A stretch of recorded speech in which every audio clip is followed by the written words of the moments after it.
There were a number of successful counter-terrorist arrests over the weekend following the terrorist murder of a soldier on Thursday.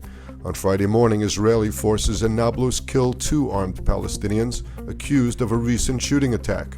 In a separate operation in Nablus, IDF troops detained 3 wanted Palestinians. 3 additional terror suspects were rounded up in other areas of Judea and Samaria on Friday morning. The arrests came a day after Staff Sgt. Shilo Yosef Amir, aged 22, from the northern town of Meirav, was murdered by a Palestinian gunman near the settlement of Kedumim. Troops quickly surrounded the gunman and killed him. The Israeli Security Cabinet is today considering economic relief measures for the Palestinian Authority. According to the agenda, ministers will consider the creation of an industrial zone near Hebron and the development of a gas field off the coast of Gaza. Ministers will also consider spreading debt payments and expanding the operating hours of the Allenby Bridge border crossing to Jordan.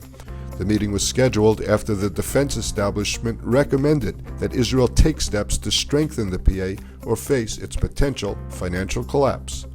There is fierce opposition within the cabinet to measures to support the PA, with some saying they are part of the security problem in Judea and Samaria and not part of the solution. Protests were held around the country for a 27th straight weekend against the government's judicial reform plans. Protest leaders have pledged to further intensify opposition to the government's renewed efforts to pass, in its first Knesset reading tomorrow, a bill to remove courts' ability to rule on the reasonableness of government decisions. A day of disruption is planned by protesters on Tuesday.